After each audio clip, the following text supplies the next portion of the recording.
Chapter number 4 દ્વિઘાત સમીકરણ ધોરણ 10. તો આજના ચેપ્ટરની મુખ્ય જે છે અહીંયા વાત કરીશું આપણે બેસિક ચર્ચા જે છે આપણે કરીશું. ચેપ્ટર નંબર 2 બહુપદીમાં તમે દ્વિઘાત વિશેની માહિતી મેળવી ચૂક્યા છો. થોડી એ જ માહિતી તમને દર્શાવી દઉં અને તેના વિશે થોડી માહિતી ડિટેલમાં આપીને પછી આપણે અહીંયા આગળ સ્વાધ્યાય તરફ પ્રયાણ કરીએ. તો ચેપ્ટર 4 જે છે દ્વિઘાત સમીકરણ, અહીંયા તો હેડિંગ લગાવી દઈએ પહેલા ચેપ્ટર 4 નું. ચેપ્ટર 4 દ્વિઘાત સમીકરણ. તો હવે આ ચેપ્ટરમાં દ્વિઘાત સમીકરણ જે શબ્દ જે છે દ્વિઘાત એટલે કેટલી ઘાત હોય? અહીંયા બે ઘાત વાળા સમીકરણ. એટલે કે અહીંયા જે ચલનો મહત્તમ ઘાતાંક 2 હોય તો તેવા સમીકરણને આપણે શું કહીશું? અહીંયા દ્વિઘાત સમીકરણ કહીશું. તો અહીંયા દ્વિઘાત સમીકરણ કોને કહેવાય? એની ડેફિનેશન આપણે અહીંયા એકવાર જોઈ લઈએ. દ્વિઘાત સમીકરણ એની વ્યાખ્યા આપણે અહીંયા આપી દઈએ. સૌપ્રથમ તો જે ચલનો મહત્તમ ઘાતાંક જે સમીકરણમાં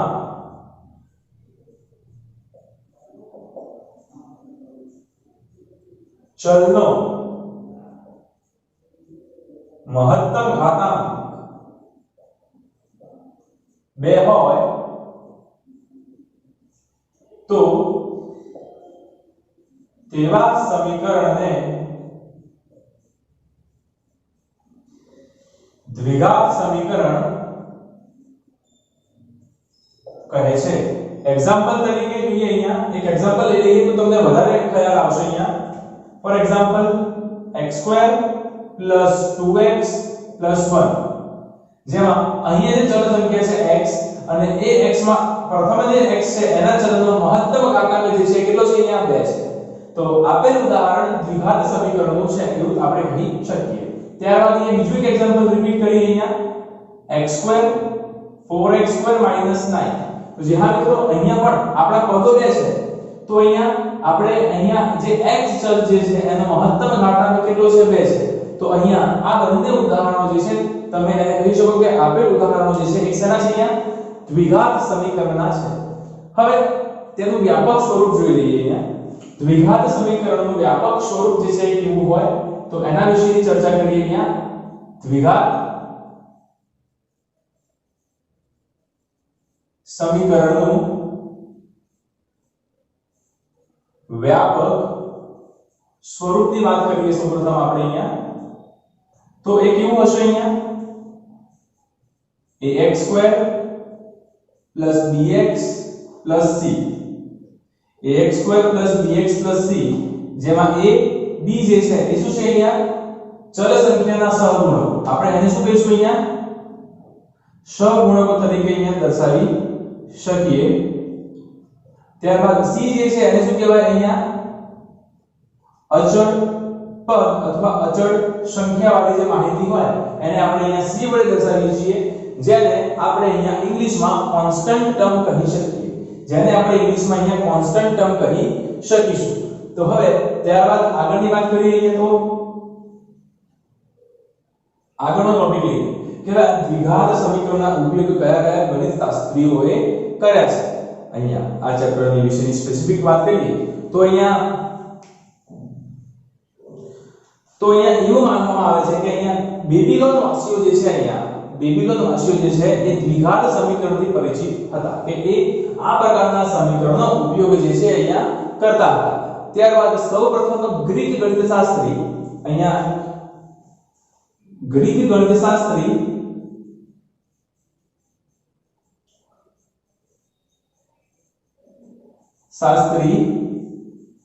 યુક્લિડે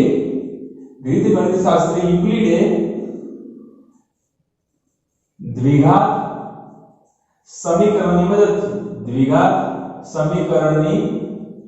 મદદથી શું કર્યું? તેને ગ્રીક ગણિતશાસ્ત્રી યુક્લિડે દ્વિઘાત સમીકરણની મદદથી ભૌમિતિક રીત રજૂ કરી. આલેખની રીત એટલે કે ભૌમિતિક રીતે જે છે અહીંયા ભૌમિતિક રીતથી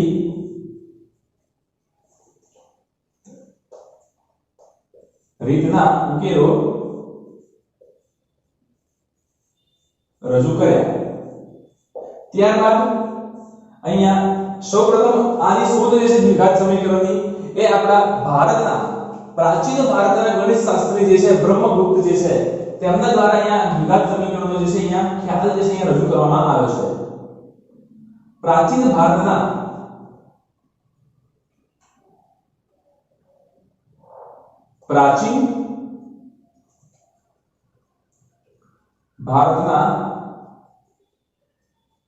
ગણિતશાસ્ત્રી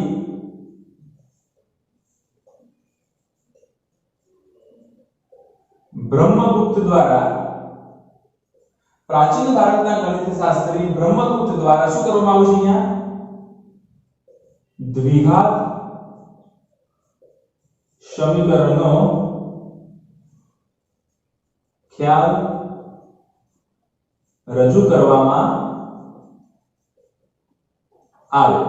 ત્યારબાદ ગણિતશાસ્ત્રી Shridhar આચાર્યએ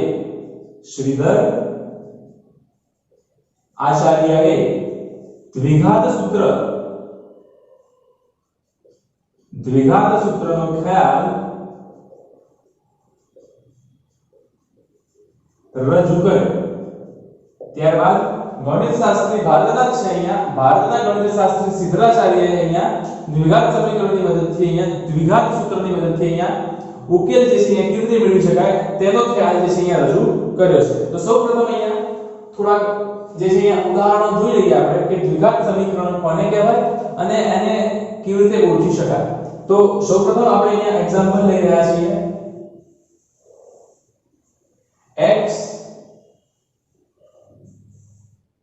x into x minus 1 is equal to 4x minus 5. x into x minus 1 is equal to 4x minus 5. તો હવે આ સમીકરણનો આપણે અહીંયા આજે આપણે અહીંયા દ્વિઘાત સમીકરણ છે કે નહીં તે ચકાસવાનું છે. આપેલ સમીકરણને ઉકેલીએ. તો જો હવે અહીંયા સૌપ્રથમ શું કરીશું આપણે અહીંયા ગુણાકારનું સરવાળા પર વિભાજન કરીશું. અહીંયા ગુણાકારનું બાદબાકી પર વિભાજન જે છે એ રીતનો ઉપયોગ કરીએ તો x નો ગુણાકાર x સાથે કરીએ તો શું આવશે અહીંયા x નો ગુણાકાર x સાથે કરીએ તો x² માઈનસ m ના m x નો ગુણાકાર a ની જોડે જાય તો શું આવશે અહીંયા x જ આવશે બરાબર 4x 5 as it is m ના m. ત્યારબાદ આ x² m ના m માઈનસ x m ના m બરાબરની આ બાજુની સંખ્યા છે 4x 5 એ ઓપોઝિટ સાઈડ આવે વિરોધી બાજુમાં. તો એની નિશાનીઓ જે છે સાઈન જે છે પ્લસ ની અને માઈનસ ની એ બદલાવી જશે એટલે કે ઉલટાવી દેવી પડશે. તો અહીંયા 4x જે છે અહીંયા પોઝિટિવ છે પ્લસ છે તો આ બાજુ આવશે તો કેવા થઈ જશે -4x થઈ જશે અને -5 છે બરાબરની આ બાજુ આવશે તો +5 થઈ જશે બરાબર શું બનશે અહીંયા કંઈ નહીં તો 0. ત્યારબાદ x² m ના m હવે જો માઈનસ માઈનસ કેવા થશે પ્લસ થાય માઈનસ માઈનસ પ્લસ કરીએ તો શું થાય અહીંયા 4 અને અહીંયા સહગુણકમાં કઈ ના હોય તો શું હોય એક તો હોય જ. તો આ 4 અને 1 5 અને x m ના m વત્તા 5 m ના m બરાબર 0. તો આપણે અહીંયા કહી શકીએ કે આપેલું સમીકરણ દ્વિઘાત સમીકરણ છે. કેમ જે વ્યાખ્યા લગાવી છે એના ઉપરથી ચલનો મહત્તમ ઘાતાંક 2 છે. આપેલ સંખ્યામાં આપેલ સમીકરણમાં ચલનો મહત્તમ ઘાતાંક 2 હોવાથી આપેલ સમીકરણ દ્વિઘાત સમીકરણ છે. આપણે એવું કહી શકીએ દ્વિઘાત સમીકરણ છે. ત્યારબાદ બીજું એક એક્ઝામ્પલ લઈએ અહીંયા. ફોર એક્ઝામ્પલ x + 2 નો whole square + 5 is equal to 2x - 10. 2x - 10. હવે આવું એક એક્ઝામ્પલ છે એને સંદર્ભ આપીએ અને ચેક કરીએ આપણે અહીંયા. તો x + 2 નો હોલ સ્ક્વેર તો અહીંયા આપણે નિત્યસમનો ઉપયોગ કરવો પડે. કયા નિત્યસમનો ઉપયોગ કરીશું આપણે અહીંયા જોઈ લઈએ. a + b ના હોલ સ્ક્વેર નો રૂલ યુઝ કરીએ તો શું થાય પહેલા પદનો વર્ગ વત્તા 2 ગુણ્યા પહેલું બીજું પદ એટલે કે 2ab વત્તા અંતિમ પદનો વર્ગ એટલે કે b². હવે સેમ આ સૂત્રનો ઉપયોગ આપણે અહીંયા રકમ માટે યુઝ કરીએ તો પહેલા પદનો વર્ગ એટલે કે x² + 2 નો ગુણાકાર પાવર ડાઉન 2 નો ગુણાકાર પહેલા અને બીજા પદ સાથે એટલે કે 2 * x 2x પ્લસ છેલ્લા પદનો સ્ક્વેર એટલે કે 2 નો વર્ગ વત્તા 5 બરાબર 2x 10. તો સાદુરૂપ આપીએ x2 2 દુ 4x વત્તા 2 નો વર્ગ 4 બરાબર 4 વત્તા 5 બરાબર 2x 10. ત્યારબાદ 5 વત્તા 4 કેટલા થશે અહીંયા 9 થશે વત્તા 4x 9. હવે અહીંયા જે સંખ્યા છે બરાબરની આ બાજુ આપી દઈએ તો નિશાનીઓ આપણે શું કરીશું અહીંયા ઉલટાવી દઈશું. તો અહીંયા ઉલટાવી દઈએ +2x છે બરાબરની આ બાજુ આવે તો -2x -10 છે બરાબરની આ બાજુ આવે તો +10 બરાબર 0. તો અહીંયા x2 એમના એમ રાખીશું. 4x માંથી 2x માઈનસ કરીએ તો શું વધશે અહીંયા 2x વધશે. મોટી સંખ્યા પ્લસ છે તો નિશાની પ્લસ ની આવશે. 10 વત્તા 9 કેટલા બની જશે અહીંયા 19 બનશે બરાબર 0. તો આપેલ સંખ્યામાં ચલ સંખ્યાનો મહત્તમ ઘાતાંક 2 હોવાથી આ સમીકરણ પણ આપણું કેવું બનશે અહીંયા દ્વિઘાત સમીકરણ. કેવું બનશે આપણું અહીંયા દ્વિઘાત સમીકરણ બનશે. દ્વિઘાત સમીકરણ છે. આપેલ સમીકરણ એ દ્વિઘાત સમીકરણ છે. we can take one more example. આપણે હજુ એક વધુ ઉદાહરણ લઈ લઈએ સમજવા માટે અહીંયા. તો હવે આપણે જોઈએ અહીંયા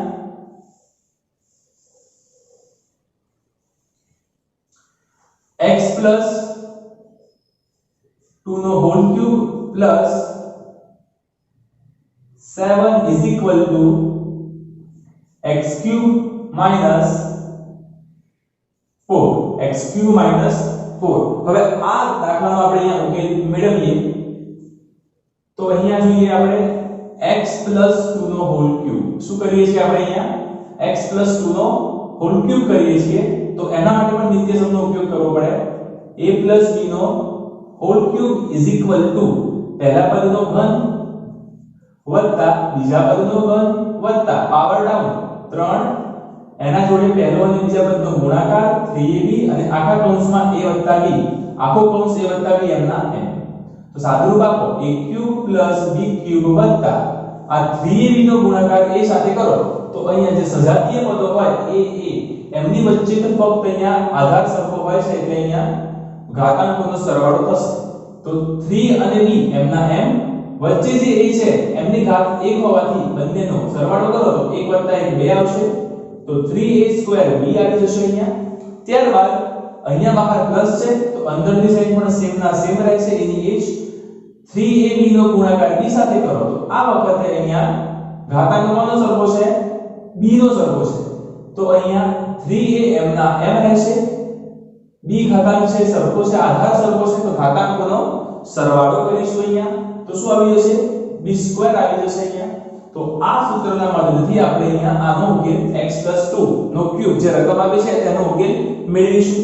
તો ધ્યાન આપજો અહીંયા વિદ્યાર્થી મિત્રો x + 2 નો હોલ ક્યુબ તો પહેલા પદનો ઘન એટલે કે x³ વત્તા બીજા પદનો ઘન એટલે કે 2³ વત્તા પાવર ડાઉન 3 કૌંસમાં પહેલું અને બીજા પદનો ગુણાકાર એટલે કે 2 * x 2x આખો કૌંસ એમના m કૌંસ આખો એમના m x + 2 + 7 બરાબર x³ - 4.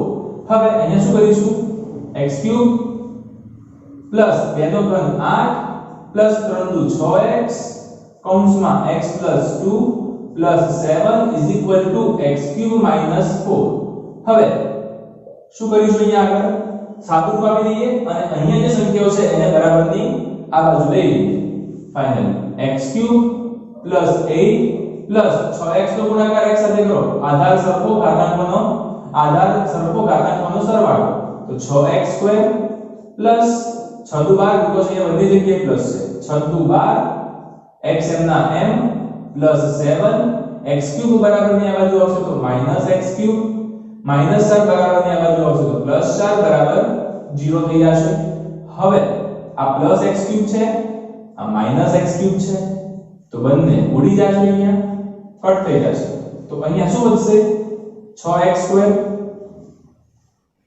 પ્લસ 12x હવે શું વધે છે 8 વત્તા 7 15 માં 4 ઉમેરો તો શું આવશે અહીંયા 19 તો વત્તા 19 બરાબર શું વધશે અહીંયા 0.